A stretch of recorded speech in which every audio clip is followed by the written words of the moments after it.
Hello everyone, it's Kay again, and I'm here as promised with my little camera book. So we all know there's a couple more entries for the hashtag DWP 100 Things Challenge, and today I'm only bringing you two, but they're quite nice ones. One is an envelope flip book, which is number 83, and number 84 are large decorative puzzle pieces, and I've made these because there is a follow-on challenge on Nina Ribenas Art Journal Prompts and More on the Facebook page. So I've actually again managed to kill two birds with one stone and move the challenge forward, which I'm always very happy to do. So I'll run through the envelope flip book first, which is very basic. These are, I don't know the size, 6x6 I think envelopes, and this is the front of the flip book, but they're such fun to make and so easy. I have done a tutorial on my channel if you want to go and check it out. They are very straightforward and just such a lovely gift to pop into a rack or something of that nature. And I've also used a die cut booklet that I've used a couple of times throughout the challenge, and really just I'm getting to the end of that one now, which is always a very positive thing. So this is the front of the book, the flap of the envelope, oops, which I've velcroed. I'll just close that and try and open it up properly. It's the heat and it's stopping things anchoring very well. I may well have to put some hot glue on it to keep it in place, I think. But this is how it opens up. So the flap of the envelope becomes the closure, if you like, and each of the envelopes are laid out flap on top of flap with a tiny little, maybe 1/8 of an inch, 1/4 of an inch space, which then becomes the spine of the flip book. So if I open it out all at once, it's a little bit jazzy and a little bit on the fun side, but there's nothing wrong with that. And I've not actually put anything in these pockets because, you know, I will maybe do some photo mats. I don't know really. It just depends on what strikes me once I've sat down and thought about it. But this is the basics of the envelope flip book, and I've used 3 envelopes, which are more than enough, and some 6x6 papers which I've cut down just to make the border around, a circular punch which I've used at the halfway mark to have a little pull, finger pull there. So that's the first page. There's the second page, full of inspirational sentiments and nice thoughts, and then that is the last page. All very lovely. The papers are, I don't know what from, I was just gifted them a long time ago, and this is the first of me actually using them.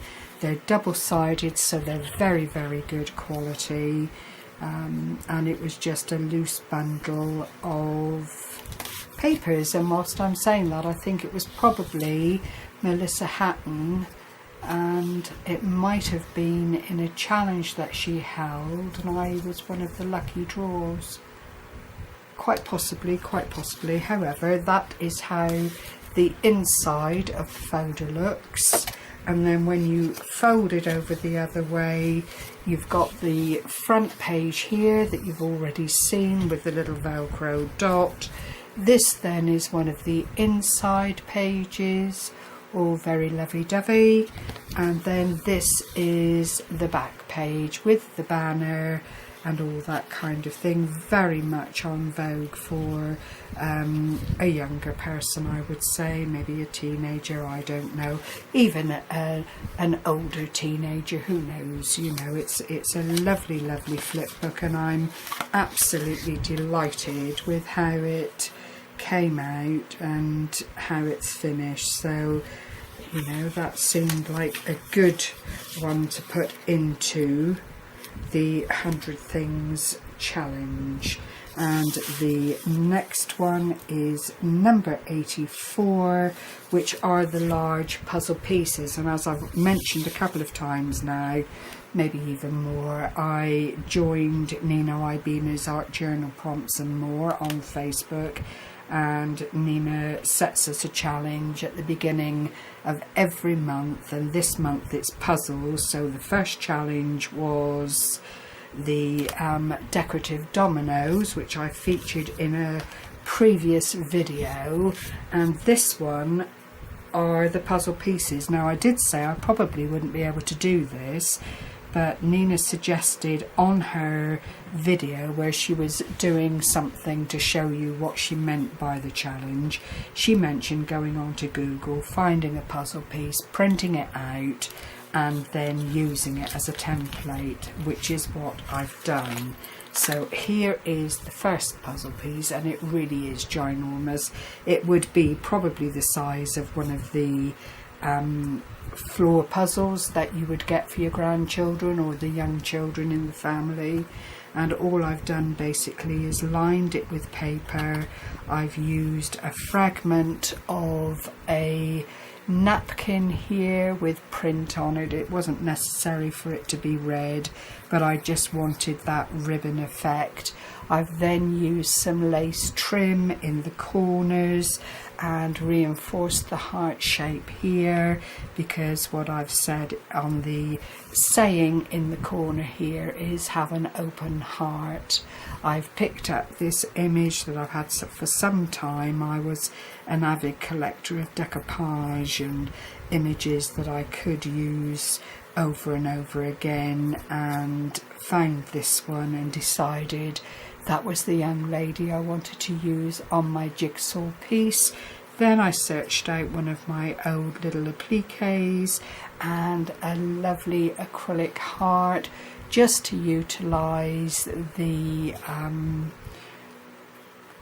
plug-in bit, I'm going to call it, of the puzzle. I really don't know what you'd call that end, but it's the fixing area, like the top is a fixing area where I put in an eyelet to match the lady's outfit, and then I've just used different coloured ribbons, another little bit of the lace trim that I've used around to make a hanger for the decorative piece. It's absolutely plain on the back. I just gessoed it.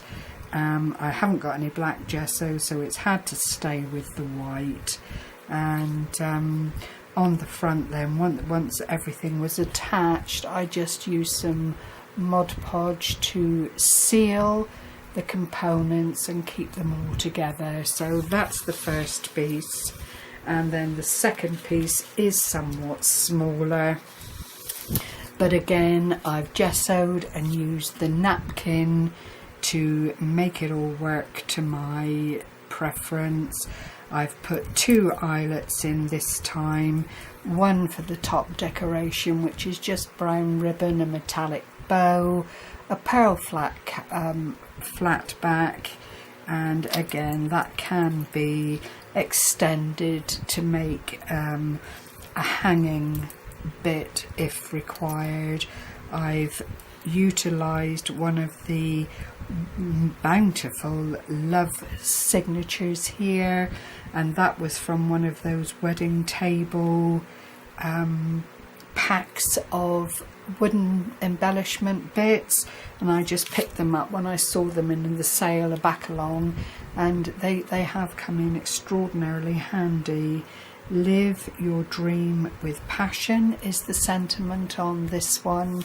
And then again another of the little motif, an ordinary flat back bit of bling, some lace trim, and then the dingle dangle that I've used here, and I know I'm a bit warped, but it all seemed to fit in quite nicely, is the cat to marry up with the cage, the lovely decorative rose there, and they're all bronze pieces, a timepiece to denote the passage of time, because it has got a bit of a vintage special going on there.